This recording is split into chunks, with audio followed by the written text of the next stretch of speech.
All right, how's everybody doing? Hotep. Hey, this is Michael Imhotep, founder of the African History Network, host of the African History Network show. It is Tuesday, April 24th, 2018. We're live. We should be broadcasting on Facebook. Just did one broadcast. There was some technical difficulties, so hopefully this one will go all right. So I've been seeing some articles about this story, the Griot.com, New York Post, I think AtlantaBlackStar.com had an article about this as well. And, this is a case of golfing while black, golfing while black. And this story took place in Pennsylvania, okay, at the Grand View Golf Club. And this is a case of some African American women who were golfing at this golf club, and there were some white men who wanted to play on the holes they were playing on, and they were saying that they were golfing too slowly, so they called the police on them. Here's another example of, white people calling the police on African Americans. So let's look at this. TheGriot.com has an article, also New York Daily Post as well. New York Daily Post also. Everybody share this broadcast on your Facebook page. Invite your friends to tune in also. How you doing, Cameron? I'm doing all right today, trying to make it happen. Got a bunch of things I'm working on. Those in the Detroit area have two presentations coming up in Detroit. The first one is this Friday, August 27th, 6 p.m. to 8 p.m. in Oak Park, Michigan, at the Crown Point Building, 25900 Greenfield Road, Suite 326. We're going to post the information here, and we'll jump right into this topic here. I'm dealing with the role of Black women in the film Black Panther, and also lessons from the film Black Panther, economic guerrilla warfare, political self-defense, and how to Wakanda the vote. All right, so we posted that information, and we'll have it at AfricanHistoryNetwork.com. All right, so here's the story. So a group of African-American women enjoying an outing at a golf club had the police called on them for allegedly playing too slowly on the golf course. Now, this is just happening about 2 weeks after we saw what took place in Philadelphia at the Spruce Street Starbucks, 1801 Spruce Street in Philadelphia, Pennsylvania, where police were called on two African-American men who it was said they were there loitering, they weren't ordering, right? And the police were called on them after they were there for 2 minutes. And go back and look at my broadcast of that. Follow us on our Facebook fan page, The African History Network, The African History Network, okay? Because I did a few broadcasts dealing with that. So you had 5 African-American women. They said they were discriminated against at the Grand View Golf Club in Pennsylvania, and they were asked to leave, and they had the police called on them for what they said was nothing. This was reported by the Associated Press. Now, the women said they were familiar with golf etiquette, since they are part of a larger professional group called Sisters in the Fairway, and they said they were doing nothing wrong. You had a white co-owner of the club, they explained, came up twice to rush them along and complain about how they were playing, but they picked the wrong women to mess with that day, according to the article. Now, one of the women, her name is Sandra Thompson. She is an attorney and the head of the New York chapter of the NAACP. Now, Sandra Thompson, who met with some of the women for a day of play, said the white male said they were not keeping up with the pace of the play at the second hole. She said that's not true. Another member of the group, her name is Sandra Harrison, okay? So we have Sandra Thompson and Sandra Harrison. Sandra Harrison said she told the man that they were fine and that they were keeping up. Now, golf etiquette calls for players to keep up with the flow of the play on the fairway. Slower moving groups must allow those behind them to move ahead if they are holding up players behind them. So at the different holes, I guess maybe they were playing 18 holes or 9 holes, but at the different holes, You have to keep up the pace, otherwise the groups behind you are going to be slowed down. So the women said they fell in line with everyone else. The women then skipped the third hole just so there would be no trouble, so there would be no problem. So it appears that there's some video evidence.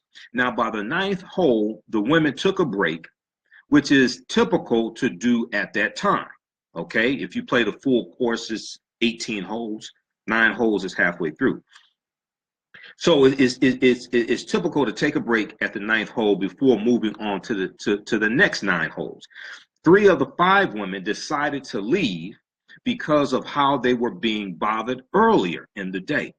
The remaining women, okay, which meant there were 2 women left. The remaining women said former York County Commissioner Steve Chronister, Chronistr, Steve Chronister, okay, his son and club owner Jordan Chronister and several other white male employees approached them and asked them to leave because they, quote unquote, took too long off a break. So Sandra Thompson took a video of the of the chronisters approaching them before the police arrived. Okay, so the break they took, the women said, was the appropriate amount of time allowed. Sandra Thompson pointed out that they were there. Pointed out that there were white men still chugging beer on a break who had not returned to playing yet. The women told the police that they had been called. That the women were told that the police had been called on them. Now, one of the women, her name is Myneka, Myneca, Myneka Ojo. She told the New York Daily Record, quote, "I felt we were discriminated against. It was a horrific experience." Now, the Northern York County Regional Police, so this took place in York County, Northern York County, it appears. The Northern York County Regional Police did not charge anyone because they said a crime had not been committed. So if a crime had not been committed, why were the police called on these African American women? Quote, "We were called there for an issue. The issue did not warrant any charges," end quote, North York County Regional Police Chief Mark Bensel said. All parties left and we left as well. Okay, so there has been an apology issued as well. Now, still, see, I have to ask questions. So why were the police called in the first place? It seems like you have not all white people, but it seems like we're seeing more and more stories just in the past 2 weeks of white people quick to call police on African Americans. Okay, so J.J. Chronister, the wife of Chronister, who's the co-owner of the club, says she wants to make amends with the women and meet with them and to personally apologize. Okay, she said, quote, "We sincerely apologize to the women for making them feel uncomfortable here at Grandview. That is not our intention in any way." She told the newspaper, the New York Daily Record. She said, "We want all of our members to feel valued and that they can come out here and have a great time, play golf, and enjoy the experience," end quote. Now, Sandra Thompson, who was one of the 5 women there, says she's unsure if there needs to be a meeting when there's a larger racial issue that needs to be addressed. Sandra Thompson said she is unsure if there needs to be a meeting, basically responding to the JJ, basically responding to the wife, JJ Chronister, saying, "We sincerely apologize to the women for making them feel uncomfortable here at Grandview. That's not our intention," etc. So Sandra Thompson is saying she's unsure if there needs to be a meeting when there's a larger racial issue that needs to be addressed. Sandra Thompson said, quote, "There needs to be something more substantial to understand that they don't treat people in this manner." Now, the incident has also encouraged some celebrities on social media to voice their concern about the constant bogus arrests of African Americans. Singer John Legend issued the plea on Twitter on April 23rd, Monday, April 23rd, 2018, saying, "Please stop calling the police on black people who are just trying to live. Please stop. Police shoot us for no effing reason at all. Please stop." Okay? So this is John Legend. Now, New York Daily Post, I should say. New York Daily Post has an article from Monday evening, April 23rd. Golf club apologizes for calling cops on black women members. Golf club apologizes for calling cops on black women members. See, I'm still trying to figure out why were the police called in the first place? Why were the police called in the first place? Even if they're playing too slowly, so you're gonna arrest them for playing too slowly on a golf course? Okay, so in this article here, it recaps some of what we talked about. But it does state that at the second hole that the women were playing, they were apparently playing 18 holes. At the second hole, a white man whose son co-owns the club came up to them twice to complain that they weren't keeping up with the pace of the play. They're saying at the second hole, they got 2 complaints. And Sandra Thompson, who's an attorney and the head of the York chapter of the NAACP, told the newspaper it was untrue, okay? So let me just check something here. Yeah, she's the head of the York chapter of the NAACP. Okay, so the article goes on to say, let's see here. Okay, so Sandra Thompson said the man from the second hole, identified as former York County Commissioner Steve Chronister, his son, club owner Jordan Chronister, and several other white male employees, approached the remaining 2 women and said they took too long off a break and that they needed to leave the course. The women argued they took an appropriate break, etc., started filming. The men behind them were still on their beer break and not ready to tee off, as seen in the video Sandra Thompson gave to the newspaper. The women were told that the police had been called on them, okay? Now, Northern York County Regional Police arrived, conducted interviews, and left without charging them. We were called there for an issue. The issue did not warrant any charges, Northern York County Regional Police Chief Mark Bensel said. All parties left, and we left as well. All right, now, a phone listing for Steve Chronister rang busy on Monday. He told the York Daily Record he did not have time to comment on Sunday. Jordan Chronister's wife and co-owner of the club, J.J. Chronister, said Sunday she called the women personally to apologize. Okay, she called them personally to apologize. Quote, "We sincerely apologize to the women for making them feel uncomfortable. Here at Grandview, that is not our intention," as stated in the article from thegrill.com. She says she hopes to meet with them to discuss how the club can use what happened as a learning experience and do better in the future. Okay. Sandra Thompson says she's not sure about meeting. She's not sure a meeting is what needs to happen right now. She said there needs to be something more substantial to understand that they don't treat people in this manner, end quote. So we'll see what happens. We'll stay on top of this. Not sure why the audio is going out. But this is, once again, this is an interesting story. And you have police called on African Americans for basically no reason. So you wonder why, okay? All right, so we'll go to some of your comments here. Posting information here. Hey, if you like the type of information we share, we have online courses that are on demand that I teach dealing with history. We have a bundle pack. We just posted the link there. You register for that. It's on sale, $60. There's about 10 courses there, including Ancient Kemet, the Moors, and the Maafa, Understanding the Transatlantic Slave Trade, what they didn't teach you in school, okay? Which is a 7-session, 14-hour online course, deals with thousands of years of African history and African American history. We're coming to your comments right now. Also, if you want to donate to the African History Network, that helps us to keep doing the research, keep broadcasting. We do the Sunday night show. We do these here, Facebook Live broadcasts also. Donate at PayPal. Our PayPal link is paypal.me/the AHN show. We just posted it. PayPal.me/the AHN show. Okay, so okay, let's see. Felicia Hodges said, why does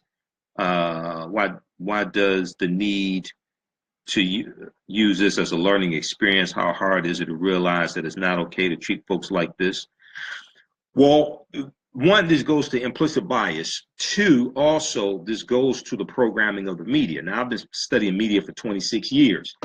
And we have to understand that a lot of the images of African Americans in the media largely work against us, and we need to go after these companies that put out negative imagery of us. We have to go after the local news stations that disproportionately run stories that show African Americans as the perpetrators, that are not that are disproportionately greater than the number of, or the percentage of African Americans that are arrested. The local news stories that are shown has a big impact on the way different people perceive different groups of people, and then stereotypes are allowed to be associated with these people, and then policies are written based upon these falsehoods, based upon these stereotypes. If we look at recent articles that we talked about back from around December 13th, December 14th, Blabbity.com had an article dealing with a new study finds news outlets promote false negative portrayals of Black families that don't match reality. New study finds news outlets promote false negative portrayals of Black families that don't match reality. Despite government data disproving them, news outlets perpetuate stereotypes such as welfare queens and absentee fathers. Okay, so this is an article that people really need to read, because this deals with a study from colorchange.org and the family story. Okay, and it found that news outlets have had a significant hand in negatively skewing the perceptions of African American families. All right. And let's see, briefly here, the report argues that constant depictions of African Americans living in poor, welfare depending, and broken homes due to absentee fathers has created a negative image of African Americans in general. Quote, this leaves people with the opinion that African Americans are plagued with self-imposed dysfunction that creates family instability, and therefore these issues are all of their problems. Therefore, we don't need any policies to address these problems. What we need to focus on is locking these people up. We need to focus on harsher sentences. We need to focus on harsher drug laws. We need more police in their communities to lock these people up. There's no compassion. Okay, this is not seen as a issue. So if you just look at the way Donald Trump, because I don't call him President Trump, the way Donald Trump talks about Chicago, he demonizes Chicago. He doesn't talk about sending resources to Chicago to address poverty. He doesn't talk about the rampant segregation that takes place in Chicago, that segregates opportunity, segregates financial investment. What he talks about is sending more more federal officers into Chicago. He talks about the need for more police. He talks about when he was running for president, he was at a town hall meeting that Sean Hannity had. Imagine that. We're finding more and more about the relationship between Sean Hannity, attorney Michael Cohen, and Donald Trump. But Donald Trump was asked the question, what would you do about violence in Chicago? He said he would bring back stop and frisk. Stop and frisk was ruled by a federal judge as unconstitutional. So why would you say you would bring back stop and frisk? He doesn't talk about the poverty. He doesn't talk about addressing poverty. He doesn't talk about the need for more opportunities in Chicago and addressing that. Okay. But at the same time, when he deals with the opioid addiction, he doesn't say that the answer to the opioid addiction is stop and frisk in those communities where illegal drugs are running rampant, where heroin is running rampant. He doesn't say the solution to that problem is stop and frisk. Okay. So what takes place when we have these false images, and we have these stories that deal with us, and the way the media is used to attack African Americans. What this does is this dehumanizes us. This dehumanizes us, and then says that the solution is a legal solution, meaning incarcerate them, over police them, as opposed to understanding what the underlying problems are: white supremacy and racism, poverty, which comes out of white supremacy and racism, segregation of opportunities, lack of investment into these communities, etc. Okay? You don't take a humane approach. You take a law enforcement approach. But once again, remember, it was part of Donald Trump's platform was law and order. Okay? Part of his platform was law and order. Okay? The article goes on to say, from Blavity, further, these depictions can affect Black families on a systemic level. Okay? I think his name is Thomas Dixon. He was the lead on this, Travis Dixon, University of Illinois at Urbana-Champaign communications professor, Travis Dixon. Travis Dixon noted that the images can spark political rhetoric, and the powerful buying into these narratives are what causes Congress to quote, gut social safety net programs, end quote, which they're trying to do right now. This also causes bosses to implement harsher work and drug testing requirements and general disdain for welfare programs. Okay, so your thoughts create feelings, your feelings create actions and behaviors, your actions and behaviors create results. We look at the article from the Washington Post. News media offers consistently warped portrayals of Black families, study finds. News media offers consistently warped portrayals of Black families, study finds. This is one of the reasons why it's important for African Americans to vote and to push our issues, to push issues and support policies that positively impact us.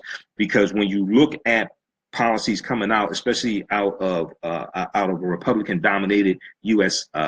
Senate and House of Representatives, right? When they're talking about cutting the social safety net, when they're talking about cutting Medicaid, they're talking about cutting Social Security, okay?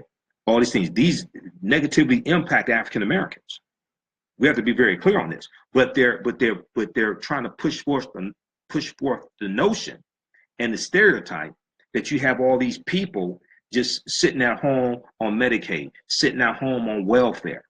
So they're trying to put work stipulations, and then also some of them are saying, well, we need to drug test people on welfare. Okay, when they've done that in various states, they found it was a waste of money, because they found overwhelmingly the majority of the people who receive welfare assistance are not on drugs. The people who should be drug tested are the politicians who write and pass these stupid ass laws. That's who should be drug tested. Every elected official in this country should be drug tested. Because so the argument that they're making, the argument that people like Paul Ryan, representative, Speaker of the House of Representatives, Paul Ryan from Wisconsin, the argument that they're making is saying these people are accepting taxpayer dollars. Okay, they're accepting taxpayer dollars, and because they're accepting dollars from the federal government, because they're accepting taxpayer dollars, well, they should be drug tested. Okay, well, where does the money come from to pay the elected officials? That comes from taxpayer dollars also. So if you're going to say that welfare recipients should be drug tested because they are accepting taxpayer dollars, then elected officials should be drug tested as well, because you're being paid by taxpayer dollars also. And what elected officials do has a more detrimental impact on everybody in that city, that county, that state, or the country, because welfare recipients don't make public policy, whereas elected officials do. So even if elected officials weren't paid by taxpayer dollars, the simple fact that they're writing policies that impact the whole, they should be drug tested also. News media offers consistently warped portrayals of Black family, study finds. December 13th, 2017, Washington Post. It talks about how major media outlets routinely present a distorted picture of Black families, portraying them as dependent and dysfunctional, while white families are more likely to be depicted as sources of stability, according to the report released Monday by Color of Change. a racial justice organization and family story. Okay. Travis Dixon said this leaves people with the opinion that Black people are plagued with self-imposed dysfunction that creates family instability and therefore all their problems. Now, such stereotypes fuel political rhetoric and inform public policy such as Congress consideration to gut social safety net programs. Okay, we talked about that. Poverty and welfare were not always stigmatized in the media as a predominantly Black issue. Now, this is extremely important because, see, what you read, see, and hear affects the way you think, feel, act, and behave. Your thoughts create feelings. Your feelings create actions and behaviors. Your actions and behaviors create results, okay? So poverty and welfare were not always stigmatized in the media as a predominantly African-American issue, the report stated. White men who benefited from the anti-poverty programs in the 1920s and 30s were typically thought of as having, quote, run into hard luck. And they just needed the support to, quote, help them through the hard times, end quote. Now, over time, however, political leaders and the media have worked to pathologize Black families in the American imagination to justify slavery, justify Jim Crow, justify mass incarceration, justify widespread economic inequity and urban disinvestment, as well as to gain and maintain political and social power. So this deals with how the imagery that's fed to people through the media impacts the way they think, feel, act, or behave, impacts the politicians they support, impacts the policies they support, the policies they vote for, etc., which has a wide-ranging implications, a wide-ranging impact on African Americans. All this is interconnected, interrelated. This is why when we have TV shows that negatively depict us as stereotypes, things like this, just like Empire, we need to go after those advertisers and let them know, wait a second, African Americans spend this amount of money with you on a yearly basis. This is how these shows are negatively depicting us. Now, do you support this? Because if you're going to keep supporting this, we're going to withdraw economic support from you. We're not going to finance our own dehumanization. Okay, so it's going to be interesting to see what happens with this in this case coming out of York County, Pennsylvania, dealing with the police being called on these African-American women. They weren't arrested because no crime was committed. Why'd you call them on them in the first place? Or were you just trying to assert your authority? The white men that called the police on these African-American women, were you just trying to assert your authority? Is that what it was about? So Dwayne on Facebook said, I'm an avid golfer, and where there is a standard pace of play, this is simply another example of ignorance, racism, and sexism on the part of the jokers and management staff that called the cops. Let's see. Let's scroll back here. Georgia said this behavior would not stop until white people are held accountable for making false calls to police. Keisha said, please don't tell me they are going to forgive them. Let's see here. I don't know if they're going to forgive them or not. Michelle said we need to have our own establishment, golf, restaurants, shopping malls. Yeah, I'm all for that, but that doesn't confront white supremacy. You have to confront white supremacy head on, let them know, look, this is not tolerated. Because those same people will vote for people like Donald Trump, who is changing the who's changing the landscape of the federal bench and nominating very conservative young white male attorneys, and that's a lifetime appointment. Okay, if you look at what he's doing to the Environmental Protection Agency with Scott Pruitt over the EPA, they are reversing regulations that President Obama had in place that are going to have a negative impact on the environment that African Americans live in. If you look at what Betsy DeVos is doing with the Department of Education. I mean, just I didn't get a chance to talk about this Sunday night on my show, but you look at the article from April 20th, New York Times. DeVos Education Department begins dismissing civil rights cases in name of efficiency. Betsy DeVos, number one, is anti-civil rights. They're gutting the Civil Rights Department at the Department of Education, Environmental Protection Agency, and the Department of Justice that I know of. There are probably some other departments where they're gutting the Civil Rights Department. The Education Department's Office of Civil Rights has begun dismissing hundreds of civil rights complaints under a new protocol that allows investigations to disregard cases that are part of serial filings or that they consider burdensome to the office. Department officials said the new policy targeted advocates who flooded the office with thousands of complaints for similar violations, jamming its investigation pipeline with cases that could be resolved without exhausting staff and resources. But civil rights advocates worry that the office's rejection of legitimate claims is the most obvious example to date of its diminishing role in enforcing civil rights laws in the nation's schools. Liz Hill, who's a spokeswoman for the Education Department, said the new provision was part of the office's revision of its manual that lays out procedure for processing civil rights cases. The goal of the new manual, which took effect last month, is to help the office better manage its docket, investigations, and resolutions, she said. Okay, but you have now Catherine E. Lamont, who led the Office of Civil Rights under the Obama administration, said the new provision undermined the mission of the Office of Civil Rights in the first place. Unlike the Justice Department, the Education Department cannot pick and choose the cases it pursues. If the office has evidence that the law has been violated, it must open the case.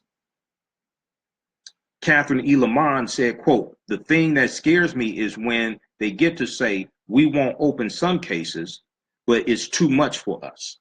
We won't open some cases because it's too much for us." Or they may say, we don't like the complaint, or it's not our week to work on that. You start to change the character of the office, okay? See, this is an example of how elections have consequences.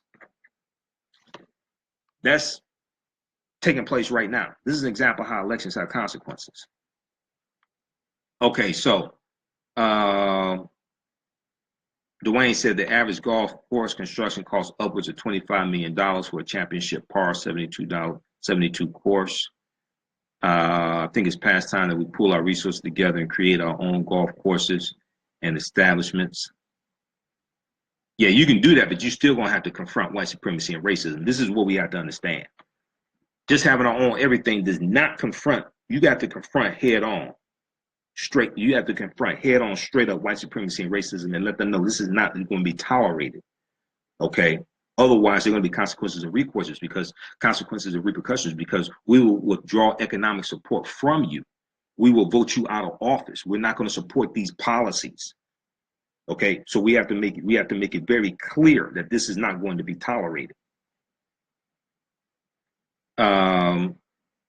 Delaney said, I don't call him President E to shine hand to utilize HUD funding in a multi-million-dollar deal. Yes.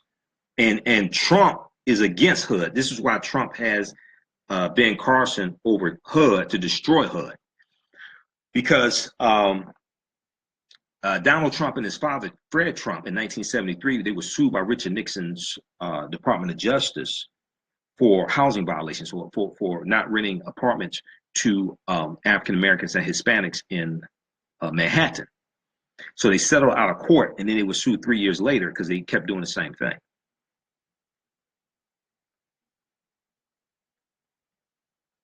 Okay, Keisha said, too bad most of us didn't go out and vote.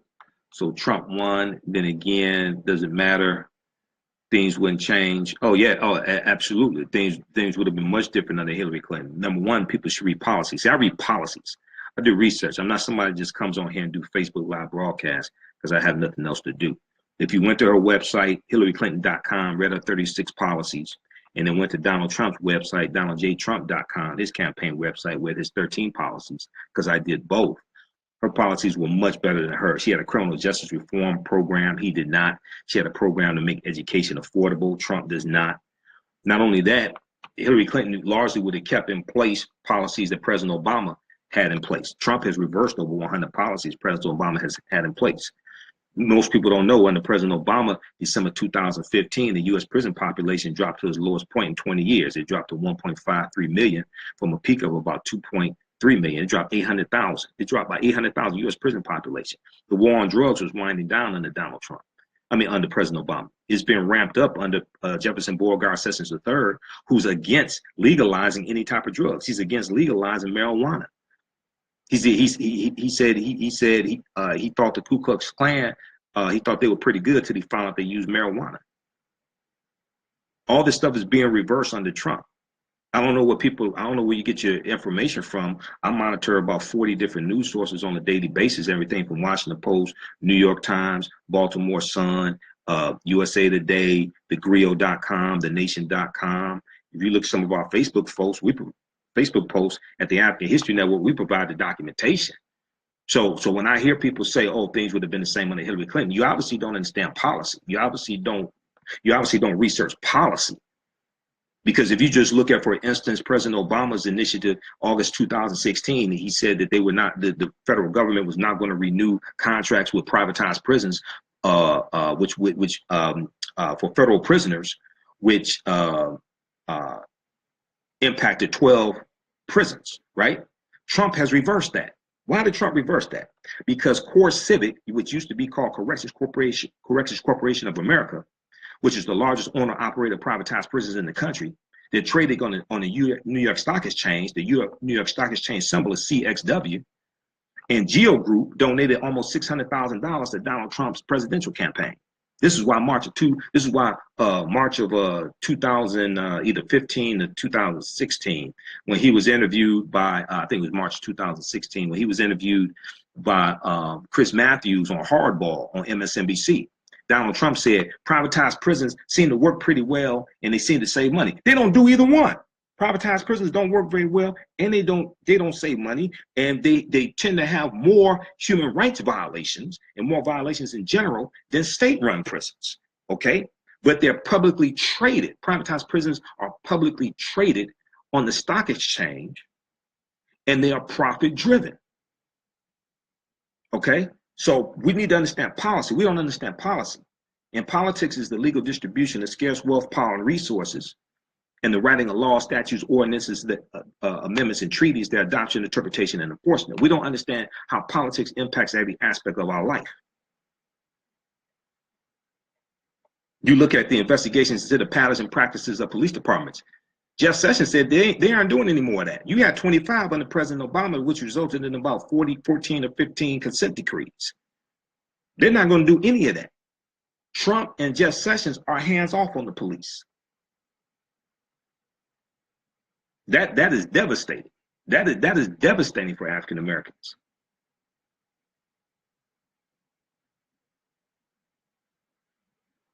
Okay, so people really have to understand this. All this stuff is being reversed under Trump.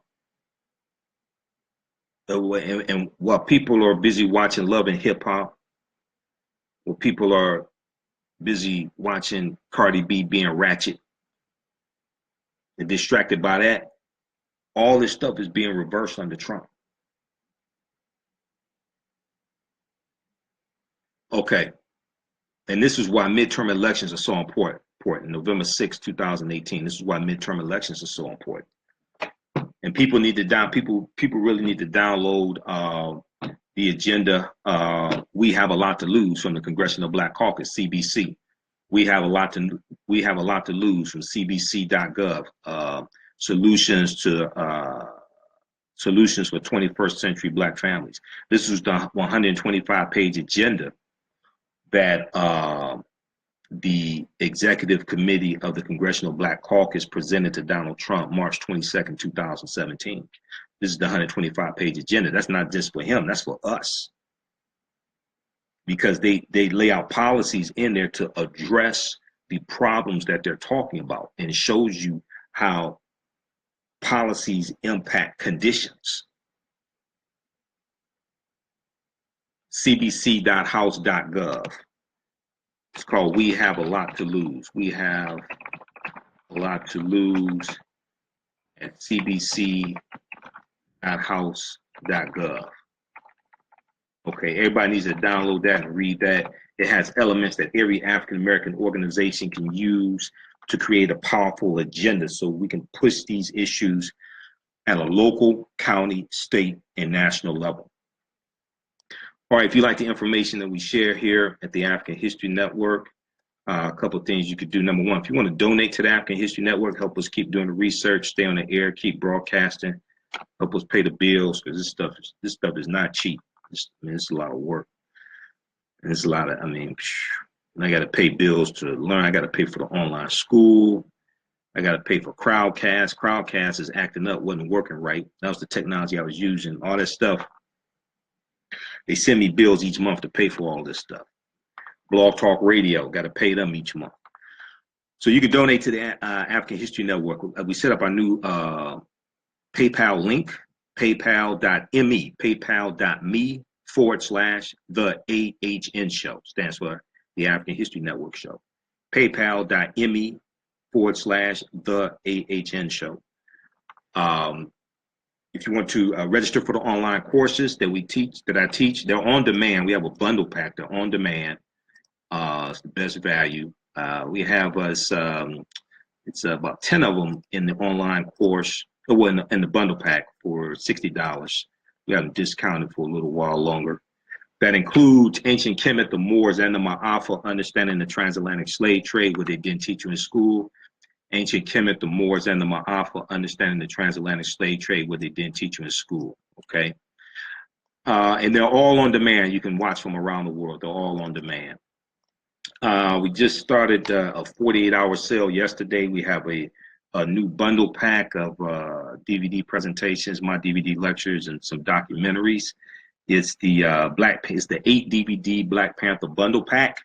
It includes the 1804 documentary, Elementary Genocide 3, Black Friday Part 2, and 5 of my presentations, including 2 of my lectures dealing with the film Black Panther. Okay. That's at AfricanHistoryNetwork.com. That's on sale. How much is that? It's $80. It's regularly $130 on sale, $80 right now. Okay, Yolanda said these racists know the racist cops will shoot us or arrest us for no reason. So now they are having the racist law enforcement on speed dial, and they calling on a daily basis. Carol McCurdy said, I hope they do not meet with anyone from the golf club.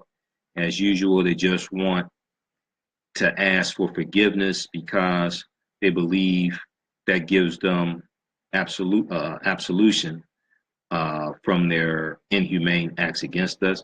My question would be, why were the police called in the first place? David Neely, how you doing? How much are the courses, Joan?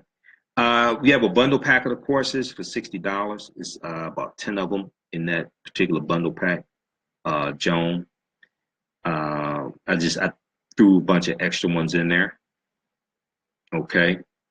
And then you can also go to AfricanHistoryNetwork.com, AfricanHistoryNetwork.com as well, but we posted the link there.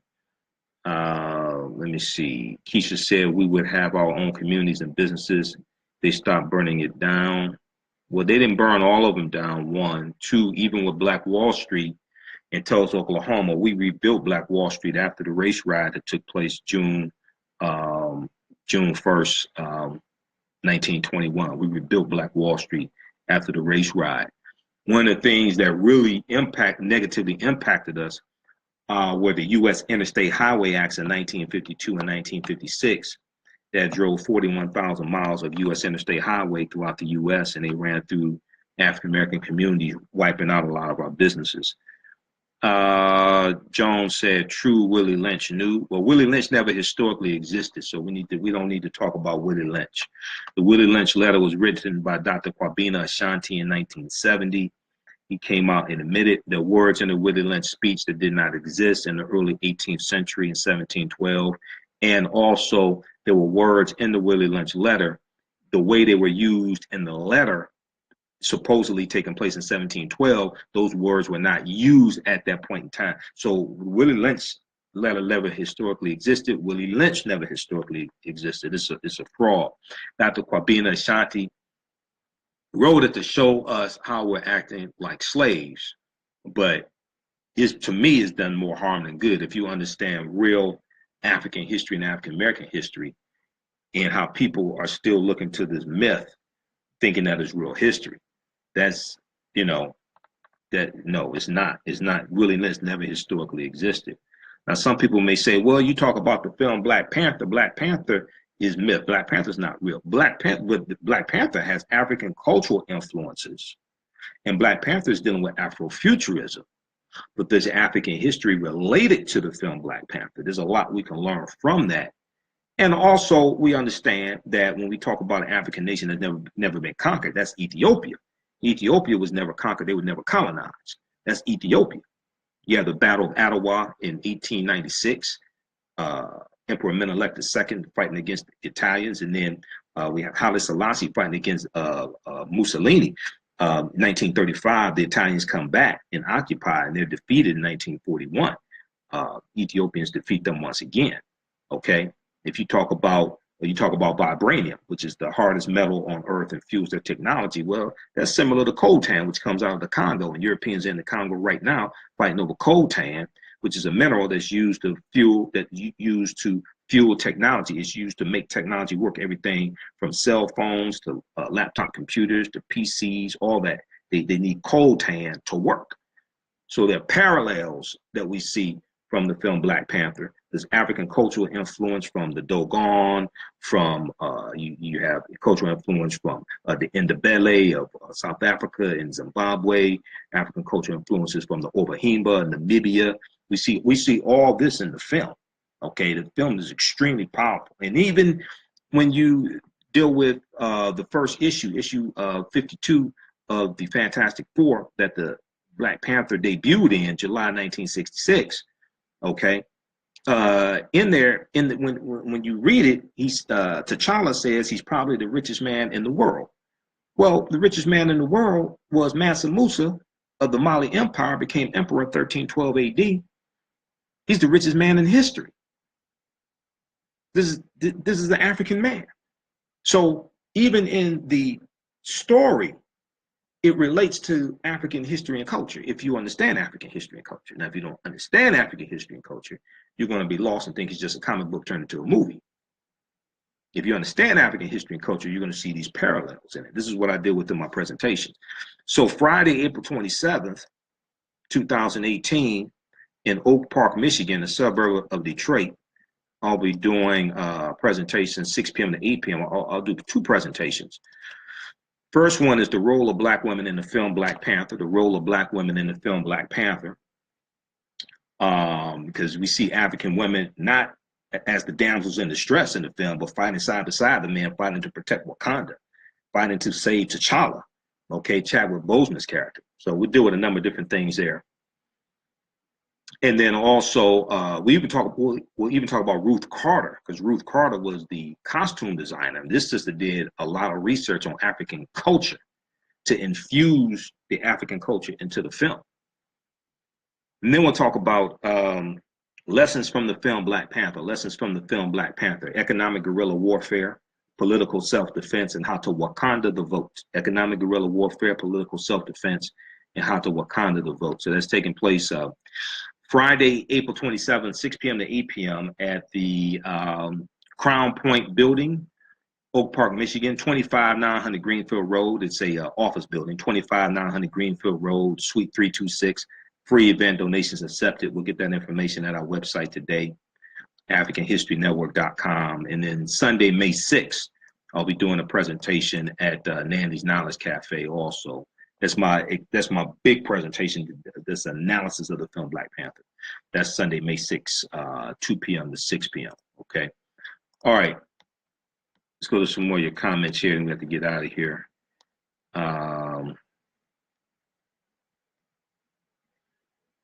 Okay. Will the lecture be streamed? No, I don't think that lecture will be streamed, Frank. Oh no, the presentation lessons on the film Black Panther, that's available at our website, AfricanHistoryNetwork.com right now. That DVD is $10. Okay, because I recorded that Friday.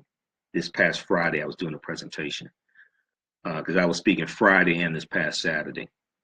Oh, by the way, okay, I will not be in Cleveland this Sunday. August 29th, I was supposed to be in Cleveland speaking at the Cleveland Natural Haircare Expo. That fell through. I will not be in Cleveland. I will be on the air Sunday night, the African History Network show, 9 p.m. to 11 p.m. Eastern Standard Time on 9:10 a.m. the Superstation. Are your presentations going live? What do you mean, Joan? My presentation's going live. What do you mean? Marvel never did damsel in distress in the first place, Frank. Frank said. Well, what do you mean? Because wasn't Snow White a damsel in distress or Cinderella? You know, but Black Panther, the African women are side by side. These African women are brilliant. You got Shuri, who's like about 16 years old, the younger sister to T'Challa. She's the one creating all this technology. She's an engineer. She's a wizard. She's not wizard in Harry Potter top wizard, but she's a whiz when it comes to engineering. She's the one who creates all this technology. She enhances his suit. So his suit spreads over his body from the necklaces. His suit operates based upon kinetic energy, which stores energy. Bullets shot at it and punches and kicks stores energy, and he can release it at any time. Dr. Claude Anderson talks about the Willie Lynch concept. Yeah, well, Dr. Claude Anderson back in 2013 at the National Black Theater in Harlem, New York. I have the video of it. He admitted that Willie Lynch never historically existed. He said, stop talking about Willie Lynch. He said, I've searched everywhere. I can't find Willie Lynch anywhere. So in 2013, Dr. Claude Anderson admitted Willie Lynch never historically existed. He's correct. He did not.